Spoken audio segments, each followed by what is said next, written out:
Hello everybody, Jake again here, and this is a continuation, part 4 of this video, and we are still trying to get my dog to stop scratching so much. She has some kind of a skin problem. If you've watched the other 3 videos, you know this is an ongoing problem. We have tried everything, multiple different types of shampoos, we've tried different types of foods, grain-free, the most expensive foods, a Canna brand, Origin, which they say is the same company. We've tried Dynavite, fish oil, egg yolks, you name it, we've tried it. Anyway, as I've mentioned before, the people at the store have no idea, the vets have no idea. The funny thing is that the people at the store, you know, they'll recommend something to you. They'll say, hey, you need to try this food, this works. And then when I ask for a specific instance where they know it definitely works, they say, well, I've been told it works. So nobody's actually ever seen anything that actually works. It's all just a bunch of anecdotal hearsay as far as I'm concerned. By the way, this is a medicated shampoo called Sulfidine, and I've used this 2 or 3 times in the past, and it also does not do anything at all. You know, this whole thing is just so frustrating. I just get the feeling that everyone is full of shit. I really hate to put it that way, but I really get the feeling that everybody is full of shit.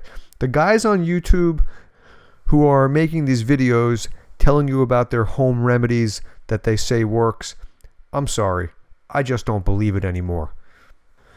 You want to know what I figured out? And I've actually been doing this. You can see from the past several, maybe a year and a half already. The last video I made was in April. Okay, so I'll tell you what I figured out. And this is based on actual doing it and not telling people something that's based on theory. No hypotheticals. This is the real deal. I'll tell you what works. You ready? Prednisone. Steroids. If you give your dog a steroid, give the dog prednisone, the dog is going to stop scratching, the dog's skin is going to heal up, the fur is going to come back, and you're going to give your dog a little bit of a break from this misery.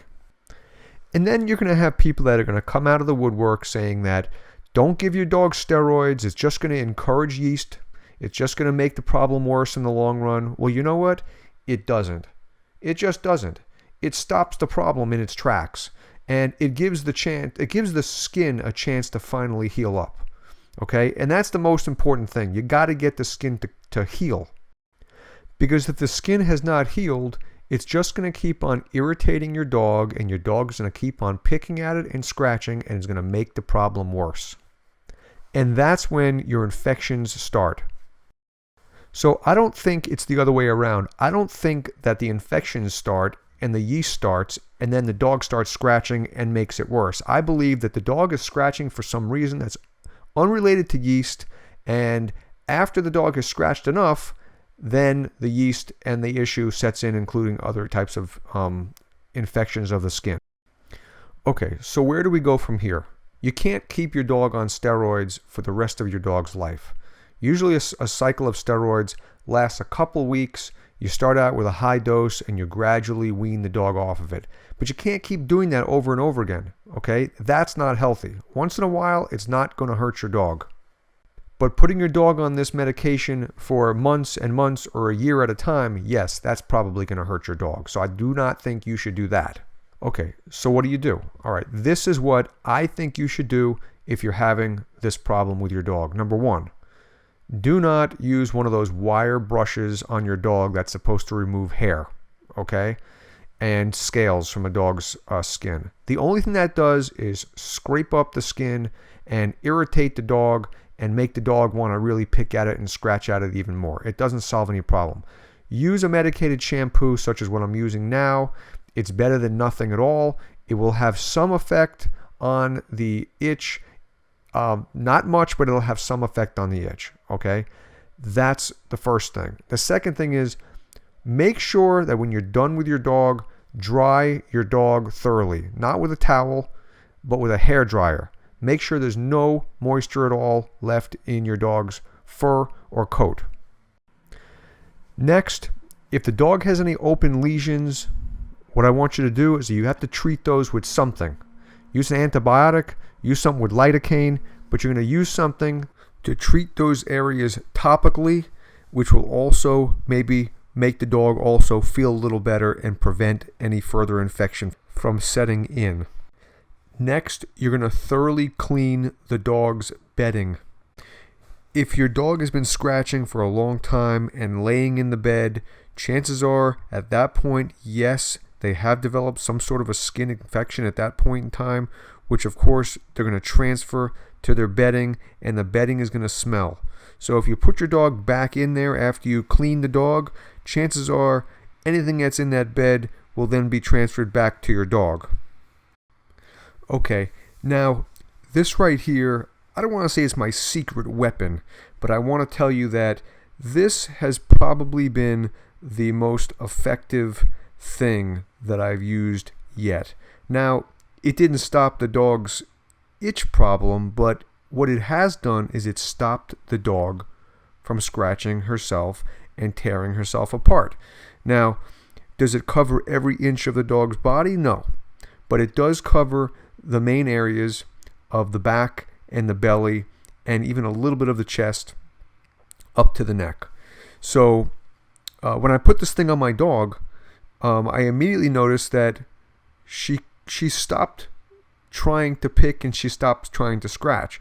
Now, she was a little bit confused when I put it on her, but she got used to it pretty quickly. What this thing actually is they call it a anxiety shirt or stress relief or anti-anxiety wrap for dogs. I bought it on Amazon. I paid about 18, 19 or 20 bucks for it. I forgot. And I was ready to try anything. I actually tried a t-shirt also. The t-shirt didn't work. She actually found a way of pulling the t-shirt off. This wrap has two areas of Velcro, one area in the front by the neck and one over the back.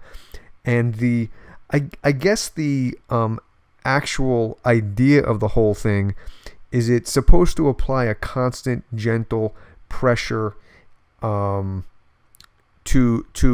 it's almost like swaddling a baby. That's how they say it on the website. And I don't know. Maybe there's something to it, maybe there's not, but all I could tell you is she's not able to get to her big lesions that she creates on her back, and therefore those areas heal. And she, all in all, I'd say that she's overall a little happier when I put that thing on. As a matter of fact, when I pick it up and show it to her, she comes over to it pretty quickly, and almost like I'm putting a collar on her, like she knows we're gonna go out, we're gonna have some fun or whatever it is, and she's pretty happy with me putting that on her. And she like I said, she's a little bit confused and she walks a little slow with it, but I think all in all she's happy with it on. Now, you will notice that your dog, or at least my dog, you can see here that my dog still finds a way of trying to rub against things to kind of scratch her back a little bit. So she'll rub against the wall, she'll rub against the couch, you can see right here, but she can't get her claws on it, and she can't turn around and she can't bite herself into that area and chew herself until she causes herself to bleed. So that right there is a step in the right direction.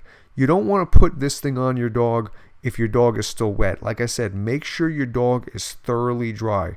And if you're going to bathe your dog after your dog has worn this wrap, you want to wash this thing and dry it as well. And I wash it in hot water, and I wouldn't use any bleach on it, but I did use some OxyClean, and it didn't bleach the color, didn't change the color, but it definitely, hopefully, sanitized it.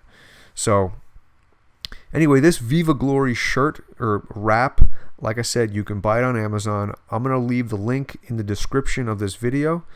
And I want to get some more comments. If anybody else has any other ideas, please let me know. I'm all ears. And I also appreciate subscribers. And if you can give me a thumbs up if you think this video helpful at all, I do appreciate it. And I hope your dog is doing great, and have a great day. Bye.